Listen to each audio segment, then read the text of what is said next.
حضرت نوح علیہ السلام اللہ تعالیٰ کے برگزیدہ رسولوں میں سے تھے۔ آپ نے اپنی قوم کو صدیوں تک اللہ کی توحید کی دعوت دی، ان کی تکالیف برداشت کی اور ہر حال میں صبر و استقامت کا مظاہرہ کیا۔ جب اللہ تعالیٰ نے طوفان نوح کے ذریعے ایمان والوں کو نجات دی اور کافروں کو ان کے انکار کی سزا دی تو اس کے بعد حضرت نوح علیہ السلام نے اپنی باقی زندگی اللہ کی عبادت، لوگوں کی اصلاح اور اپنی اولاد اور اہل ایمان کی تربیت میں گزاری۔ حضرت نوح علیہ السلام کی عمر پوری ہونے کا وقت آیا تو آپ نے اپنی اولاد اور ایمان والوں کو اللہ تعالیٰ سے ڈرنے، صرف اسی کی عبادت کرنے، شرک سے بچنے اور نیکی کے راستے پر قائم رہنے کی نصیحت فرمائی۔ اگرچہ قرآن کریم میں آپ کی آخری وصیت کے الفاظ بیان نہیں کیے گئے، لیکن احادیث میں اس کی طرف اشارہ ملتا ہے۔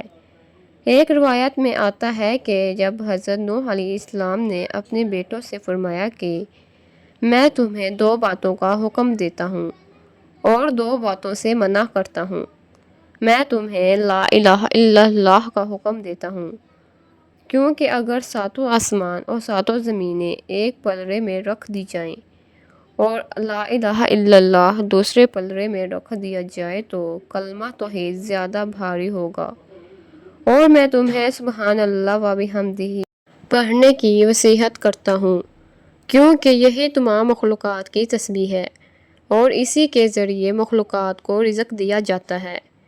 پھر آپ نے اپنی اولاد کو 2 چیزوں سے منع فرمایا، شرک اور تکبر۔ آپ نے سمجھایا کہ جو شخص اللہ کے ساتھ کسی کو شریک ٹھہراتا ہے وہ بہت بڑا ظلم کرتا ہے، اور جو انسان تکبر اختیار کرتا ہے اللہ تعالیٰ اسے پسند نہیں فرماتا۔ حضرت نوح علیہ السلام نے اپنی پوری زندگی سے یہ سبق دیا کہ دنیا کی کامیابی عارضی ہے، جبکہ آخرت کی کامیابی ہمیشہ کے لیے ہے۔ بعض تاریخی روایات میں ذکر ملتا ہے کہ وفات کے وقت آپ نے دنیا کی زندگی کو اس شخص کی مانند قرار دیا جو ایک دروازے سے گھر میں داخل ہو اور دوسرے دروازے سے نکل جائے، یعنی دنیا کی زندگی بہت مختصر اور عارضی ہے۔ تاہم یہ روایات قرآن مجید میں موجود نہیں، اس لیے اسے تاریخی روایات کے طور پر ہی بیان کیا جاتا ہے۔ قرآن کریم اور صحیح احادیث میں حضرت نوح علیہ السلام کی وفات کی جگہ، تاریخ یا تدفین کی قطعی تفصیلات موجود نہیں ہے، اس لیے مسلمان انہیں باتوں پر یقین رکھتے ہیں جو معتبر دلائل سے ثابت ہیں، جبکہ باقی تاریخی اقوال کو یقینی حقیقت نہیں سمجھتے۔ حضرت نوح علیہ السلام کی زندگی اور وفات ہمیں یہ پیغام دیتی ہے کہ اللہ تعالیٰ کی رضا، توحید، صبر، شکر، عاجزی اور استقامت ہی ایک مومن کی اصل کامیابی ہے۔ آپ نے تقریباً 950 سال اپنی قوم کو دعوت دی، لیکن کبھی مایوس نہیں ہوئے۔ یہی انبیاء کرام علیہ السلام کا عظیم نمونہ ہے۔ اللہ تعالیٰ ہمیں حضرت نوح علیہ السلام کی وصیت پر عمل کرنے، شرک اور تکبر سے بچنے، کلمہ توحید کو مضبوطی سے تھامنے اور اپنی زندگی اللہ اور اس کے رسول صلی اللہ علیہ وسلم کی اطاعت میں گزارنے کی توفیق عطا فرمائے۔ حضرت نوح علیہ السلام کی وفات کے بعد آپ کی اولاد نے اللہ کے حکم کے مطابق زمین کے مختلف حصوں میں آباد ہونا شروع کیا۔ اسلامی روایات کے مطابق طوفان نوح کے بعد تمام انسانوں کی نسل حضرت نوح علیہ السلام کے ایمان والے بیٹوں خصوصاً حضرت سام، حضرت حام اور حضرت یافس علیہ السلام کی نسل سے آگے بڑھی۔ اس لیے حضرت نوح علیہ السلام کو آدم ثانی بھی کہا جاتا ہے، کیونکہ اللہ تعالیٰ نے طوفان کے بعد انسانی آبادی کو دوبارہ آباد کیا۔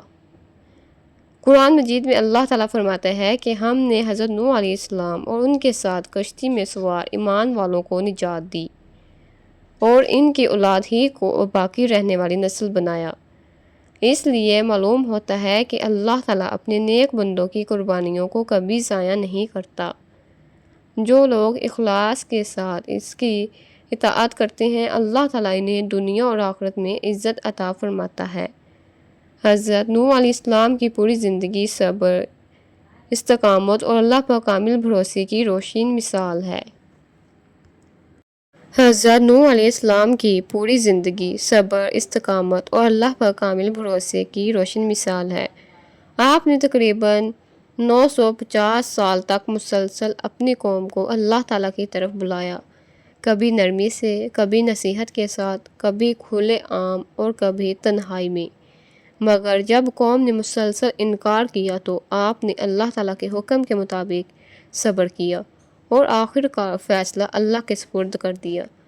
یہ ہر داعی کے لیے ایک عظیم سبق ہے کہ ہدایت دینا اللہ تعالیٰ کا کام ہے، جبکہ ہماری ذمہ داری صرف حق بات پہنچانا ہے۔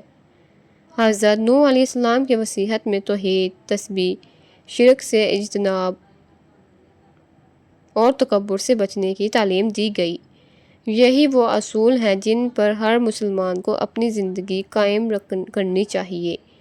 اگر انسان اپنے دل میں عاجزی پیدا کرے، اللہ تعالیٰ کو ہر حال میں یاد رکھے اور اس کے احکام پر عمل کرے تو وہ دنیا اور آخرت دونوں میں کامیاب ہو سکتا ہے۔ آج بھی حضرت نوح علیہ السلام کا واقعہ ہمیں یاد دلاتا ہے کہ دنیا کی طاقت، مال اور دولت اور ظاہری شان و شوکت ہمیشہ باقی نہیں رہتی۔ طوفان نوح نے یہ ثابت کر دیا کہ جب اللہ تعالیٰ کا فیصلہ آ جاتا ہے تو کوئی طاقت اس کے مقابلے میں نہیں ٹھہر سکتی۔ اسی لیے ہر انسان کو اپنی زندگی میں نیکی، تقوی، سچائی اور اللہ تعالیٰ کی اطاعت کو اختیار کرنا چاہیے۔ حضرت نوح علیہ السلام نے اپنی پوری زندگی اللہ تعالیٰ کی رضا کے لیے وقف کر دی۔